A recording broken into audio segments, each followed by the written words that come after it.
Ministro de Justicia aclara el debate acerca de la reelección indefinida. Recientemente el ministro de Justicia Iván Lima hizo declaraciones cruciales sobre la sentencia constitucional 1010 y la posibilidad de un referéndum. La sentencia constitucional 1010 anula la reelección indefinida en Bolivia. Esto significa que ningún presidente, incluido Evo Morales, puede postularse para más de 2 mandatos, ya sean continuos o discontinuos. Esta sentencia está en plena vigencia. Iván Lima ha enfatizado que dicha sentencia es clara y que Evo Morales no puede ser candidato nuevamente. Sin embargo, el gobierno busca realizar un referéndum para zanjar definitivamente el tema de la reelección continua o discontinua. Lima subraya que esta consulta no es para Morales, sino para evitar futuros conflictos y asegurar la estabilidad política. La diputada Daisy Choque del MAS menciona que podría haber un vacío legal en el artículo 168, lo que justifica la necesidad de un referéndum. Por otro lado, el diputado Freddy López advierte que el referéndum no se llevará a cabo sin la autorización de la Asamblea Legislativa y que podrían surgir movilizaciones si se intenta convocar por decreto. En resumen, el gobierno boliviano busca clarificar y regular el tema de la reelección presidencial para el futuro mediante un referéndum. Esto no solo afecta a Evo Morales, sino que es una medida para asegurar la estabilidad y claridad política en Bolivia. Es noticia. La sentencia 1010 está vigente y Evo Morales no puede ser más candidato.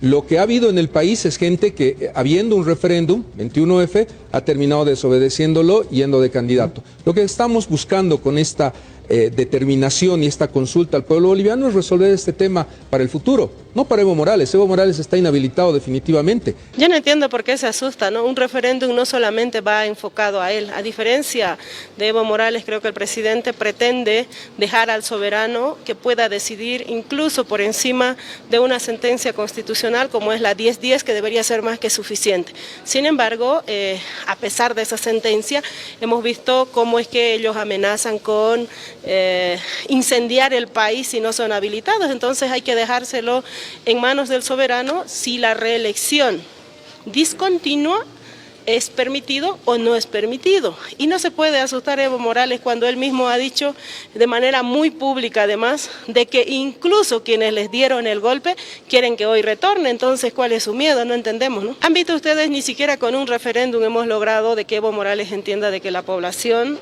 ha decidido por mayoría en su momento a la no repostulación e igual lo hizo. Hoy existe una sentencia que pretenden interpretarlo a su manera y no quieren entender. Entonces, para el futuro, para las generaciones que vienen, hay que dejar muy claro ese vacío tal vez legal que existe dentro de la Constitución Política del Estado, y esto va a ser a través de un referéndum, y con eso se acabará también el tema de esta división que existe no solamente dentro del movimiento al socialismo, sino para futuros presidentes también. No nos olvidemos que no acaba la democracia con este presidente. El presidente quiere hacer el referéndum a través de un decreto, consultando al Tribunal Constitucional. En este momento tengo que decir al pueblo boliviano, para nosotros no existe Tribunal Constitucional.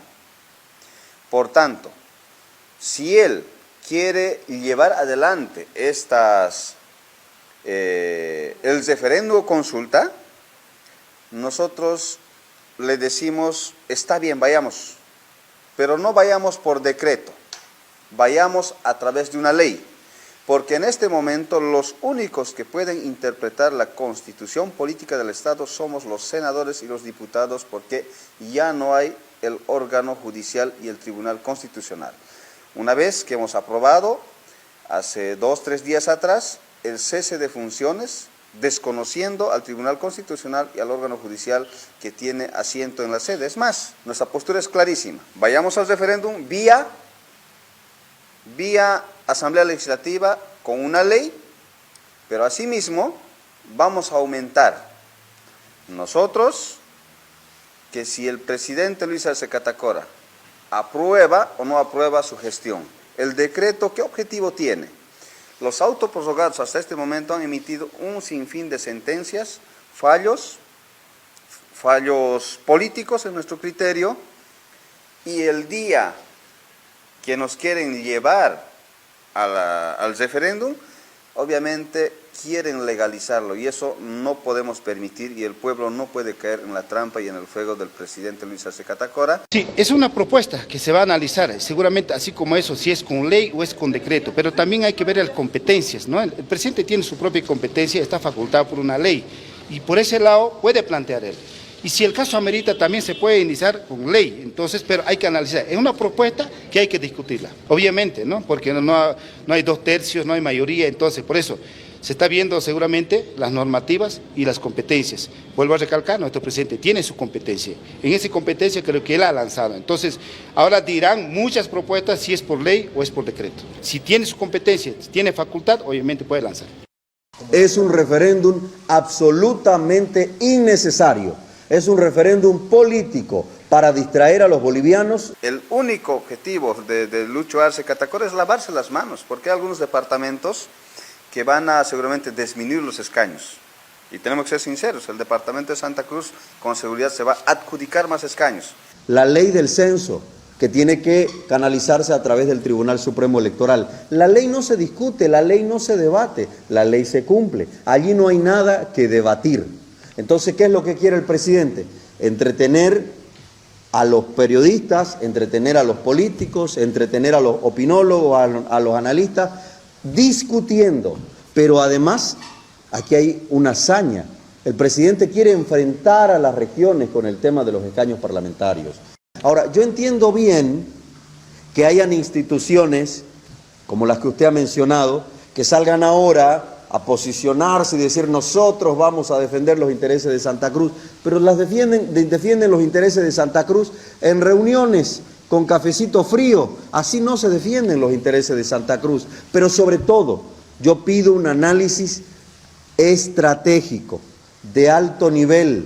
No se trata de aprovechar una confrontación generada por el gobierno para posicionarse políticamente alguno que quiera ser candidato o un presidente cívico a quien los cruceños reconocen como un presidente tibio que no defiende a Santa Cruz. Ahora quiere salir como el gran defensor de Santa Cruz, pero solo propone reuniones. Es decir, ¿entiende? Entonces, solamente son, y me daría muchísima pena que estos actores estén utilizando un momento político solo para lavarse la cara, lavarse la imagen y mostrarse como defensores de Santa Cruz, pero esto en contra de los intereses de Santa Cruz. La ley sobre lo que refiere a escaños parlamentarios está para cumplirse.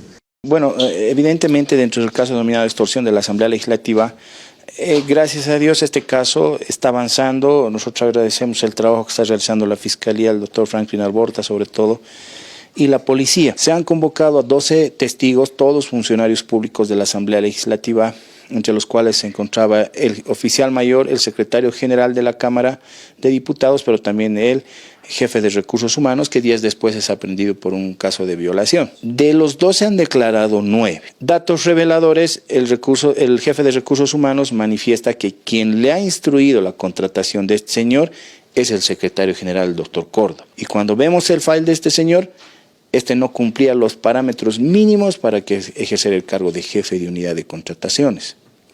Era licenciado en comunicación. Pero cuando se lo convoca al secretario general de la Cámara, dice, ¿por qué usted ha instruido al jefe de Recursos Humanos esta designación? Y el secretario general dice, por instrucciones del presidente Guaitari de la Cámara de Diputados. Es decir, aquí se contradice totalmente sus propios funcionarios al señor Guaitari, cuando el señor Guaitari dice yo no lo conocía, no tenía ningún contacto con ningún funcionario. Mentira, señor Guaitari, usted es el que ha hecho designar a este señor. Hemos pedido nosotros que declare que sea convocado en calidad de testigo al señor Guaitari, porque él debe aclarar el porqué de la designación irregular, ilegal de este señor, y además ha sido directamente aludido por el aprendido cuando dice esto era de conocimiento de el presidente de la Cámara de Diputados. Cuando hablamos de la reforma constitucional, esa iniciativa tiene que provenir desde la Asamblea o desde una iniciativa popular.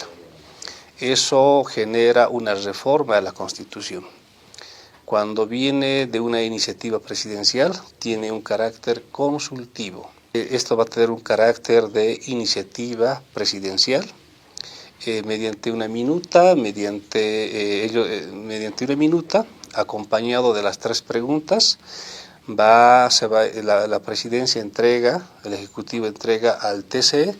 El TCE va a hacer la respectiva valoración, análisis, en cuanto a si esas preguntas tienen precisión, claridad, imparcialidad. Una vez hecha esa valoración, esta se devuelve a la presidencia y la presidencia lo reencamina ante el Tribunal Constitucional. Y el Tribunal Constitucional va a determinar si esas preguntas son constitucionales o inconstitucionales. Y si fuera constitucional, lo que va a hacer nuestro presidente del Estado es va a aprobar una norma, un decreto. Mediante ese decreto se va a canalizar el proceso del referéndum. Un proceso de referéndum que va a tener al menos una duración mínima de 90 días o de 4 meses.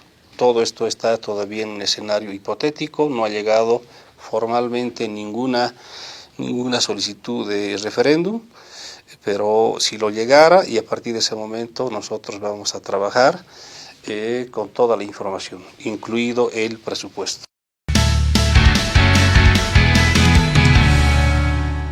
Noticias de Bolivia de hoy.